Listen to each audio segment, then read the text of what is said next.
Hello and welcome to Access Sportsnet. Lakers brought to you by your Toyota dealers. We make it easy. Chris McGee, Derek Fisher, James Worthy, Mike Trudell, and Nikki K down at the arena. The Lakers unable to close out Houston as the Rockets come to L.A. and win Game 5. The series now goes back to Houston for Game 6 on Friday night. And as the Rockets' confidence continues to grow, it was the three ball that was falling for them most of the night. They actually had 40 three-ball attempts. They hit 14 of them. They were plus 21 from beyond the arc. The Lakers, on the other hand, guys, struggling offensively as the Rockets' defense has picked up and it's creating a ton of challenges. Big game. Well, yeah, we knew that the Lakers needed to close out. We knew they had to come in and, protect the basketball, take care of Houston's athleticism, not let them get, any momentum going. They had an 11-point lead. Houston cut into that. And then from that point, it just seemed like the Lakers couldn't get quality looks or quality, buckets, offensive rebounds for the Houston Rockets. Just destroyed them. They shot the ball well.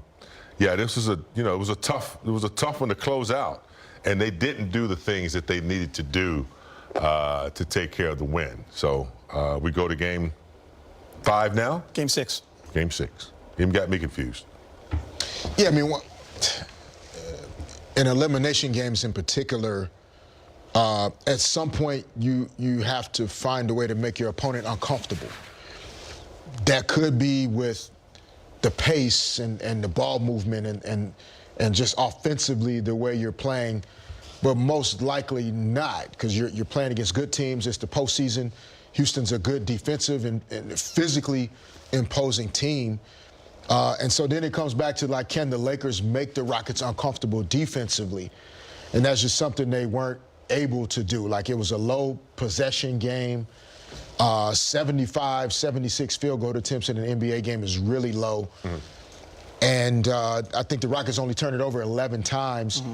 And so for the younger, more inexperienced team, in particular in the backcourt, they weren't really made to feel uncomfortable, and where those turnovers could be an issue for Houston as opposed to the Lakers. And so it's just a lesson you have to learn. It's a new team, right, in terms of personnel. Like, this group hasn't been in these most adverse playoff situations together before. And so this is just a part of the journey. You have to win 4 games to advance. They still have 3 to the Rockets, too. So you still have the advantage. You just have to shift the focus now to Game 6. That's all you can control. So the Rockets in the last 2 years are 4-1 when facing elimination. If you go back to last year when they were down 3-1 to the Warriors, and they have found something offensively. They didn't light it up tonight. They scored enough to win, 99 points. But look at the first 3 games compared to the last 2, shooting a much higher percentage, 46-40. They're averaging 7 more points. 3-pointers made is a big one. And in the second half, threes were 6-1 in favor of the Rockets. The Lakers did not hit one until late in the fourth quarter, in the entire second half, and that was from Rui. So you see the 3-point percentage ticking up 8 spots, turnovers as well. So much better offensively. Jabari Smith, a big game, 22 points on 6 of 13. He had 4 threes, James, and Reed Shepherd, with the Lakers down 3, hits the jumper, then gets the steal off LeBron for the dunk. 4 quick points, got it back up to 7 after the Lakers were on an 11-1 run. Yeah, the 11-1 run was huge until Shepherd had those 2 amazing plays. But Gita, Houston Rockets, when you play with the kind of, intensity that they play with, they're very active all the time. And so that carries over to their offense. It's not always, but in some cases when their energy is up, they're getting offensive rebounds, their steals, then they start to make shots, then you got a problem. And that's what happens when you have that type of intensity on the defensive end. It just carries over. They were very confident on the offensive end. Shoop, Shepherd, Şengün, all the guys that were knocking down threes. A lot of offensive rebounds that led to 3-point shots as well. So it was just a tough night for the Lakers. As you can see, that steal right there was huge. Yeah, I mean, you look at, again, some of these plays, especially Jabari Smith Jr.'s production. The Rockets, the ball movement is a little higher in terms of the amount of passes and the movement without Durant on the floor. I think the Rockets had another 5 guys in double figures tonight. Not necessarily, one guy that scored 30, But, 18, 14, 12, 15. And so 4 a.m. basically Monday morning. So nothing on Monday. 30-minute kind of walk-through type of vibe on Tuesday, and then game on Wednesday. And then when you, hindsight, of course, is 2020, but then when you kind of look back at how the team looked tonight, like there wasn't a pop or a juice or a force, at least consistently, that they could bring to this game.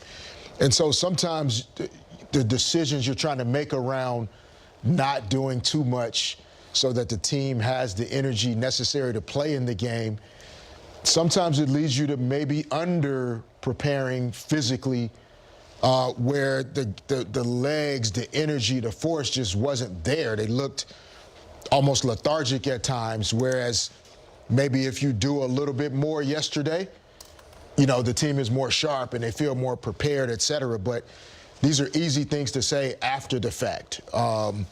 And so now it's just, again, making those adjustments and figuring out how do you get prepared to go and play a game and win on Friday night. Let's turn. First game since April 2nd. He missed 9 games with the oblique injury. And you look at his line, he had 22 points, 6 assists, and 4 rebounds. But 12 of those from the free throw line. I was looking at his first quarter line. He had 8 points, and he was 2 for 3, 1 for 2 from 3. From that point on, just 2 for 13. But he was playing his butt off, like he always does. He was playing hard. He looked good in that regard, James. But there was definitely some rust. And they talked about it in the broadcast. A little bit, of course. You would expect that after being out. You also, a little bit, from my perspective, just him back in the lineup, definitely doesn't disrupt anything. But, you got Austin back in there now, as opposed to what you had when you were winning games early in the series. So, yeah, he looked really good. Did it throw off any chemistry? Maybe a little bit, just having him back and having him do what he does. I don't know how the ball needs to move a little bit, but I thought Austin came back. He looked really well, Geeter. Hopefully he can, come back in the next game and produce from the 3 line a little bit better. And, some of that is, to James's point, like some of it's, yes, Austin's rust in terms of his individual performance, in particular shooting. Like 4 out of 16 is an aberration for Austin Reaves. Like that won't happen very often during the course of a season. He's a high percentage field goal shooter. He takes good shots. He'll shoot the ball better on Friday night. No question about that. But it does, when you think about making the opponent uncomfortable, needing to force this Rockets team into turnovers and getting them outside of their comfort zone. Like Jake LaRavia only played 9 minutes tonight. Vando only played 6 minutes tonight. So that's where that push and pull of, Austin's 34 minutes takes a few minutes away from Jake and Vando, which are those defensive, disruptive, bigger, longer guys that can take away some of those passing angles and driving angles. And so, again, just part of figuring out the recipe, and elimination games are tough. And now you have an opportunity to play in another one on Friday night in Game 6. All right, time to hear from Coach JJ Redick, brought to you by your Toyota dealers.